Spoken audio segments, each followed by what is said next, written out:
নমস্কার বন্ধুরা, আজকে আপনাদেরকে রান্না বান্নায় আমি মেথি চিকেন করে দেখাবো। 500 গ্রাম বোনলেস চিকেনকে আমি প্রথমে ভিনিগার জলে ভিজিয়ে রেখেছি, কারণ চিকেনের মধ্যে যে রক্তগুলো থাকে ভিনিগার জলে ভেজালে সেগুলো খুব তাড়াতাড়ি ক্লিয়ার হয়ে যায়। প্রথমে এখানে হাফ কেজি বোনলেস চিকেন এরকম ছোট ছোট মিডিয়াম পিস করে রাখা আছে, টক দই, রসুন কাঁচা লঙ্কা বাটা। এখানে আমি একটা গোটা রসুন নিয়েছি, হাফ কিলো চিকেনের জন্য একটা গোটা রসুন আর 5টা কাঁচা লঙ্কা।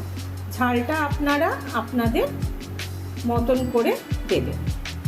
আর এটা হচ্ছে মেথি ফোড়ন, তেজপাতা আর গোলমরিচ গুঁড়ো। আমি প্রথমে আপনাদেরকে চিকেনটা ম্যারিনেট করে দেখাচ্ছি। প্রথমে দিয়ে দিলাম 200 গ্রাম টক দই, হাফ কিলো চিকেনে 200 গ্রাম টক দই। এবার রসুন কাঁচা লঙ্কা পেস্টটা দিয়ে দিলাম,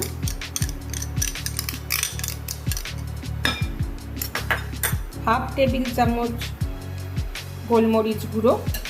আরেকটা জিনিস আমি এখানে আপনাদের দেখাইনি, সেটা হচ্ছে চিনি।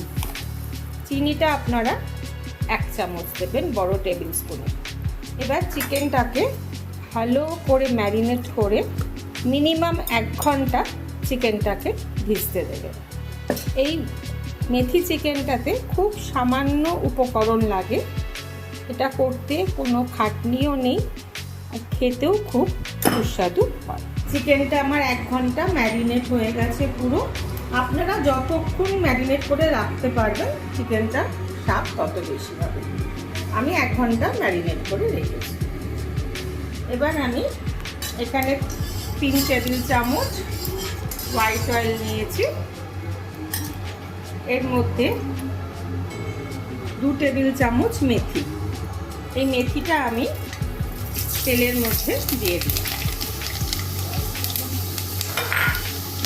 মেথিটা হালকা করে গ্যাসটা বন্ধ করে দেবেন মেথিটা দিয়ে, যাতে মেথিটা না পুড়ে যায়। মেথিটা সঙ্গে সঙ্গে তেলে দিয়ে লাল হলেই তুলে নেবেন মেথিটা, কারণ চিকেনের মধ্যে মেথিটা দেওয়া থাকলে মুখে পড়লে বাজে লাগবে। এখানে শুধু আমি মেথিটা দিলাম তেলে মেথির স্মেলটা হওয়ার জন্য। এবার আমি 3টে তেজপাতা দিয়ে দিলাম। মেথি আর তেজপাতা ছাড়া কিন্তু আর কোনো ফোড়নই এতে দেওয়া যাবে না। একটু নেড়ে নিয়ে আমি এবার ম্যারিনেট করা চিকেনটা তেলের মধ্যে দিয়ে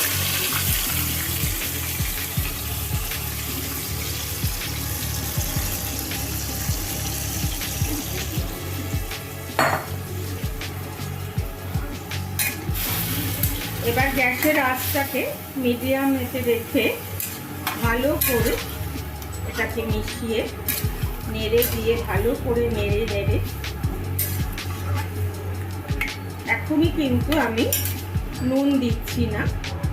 এটা ঢাকা দিয়ে আমি 10 মিনিট মিডিয়াম আঁচে রাখবো, তারপরে আমি ঢাকা খুলে আপনাদেরকে দেখাচ্ছি।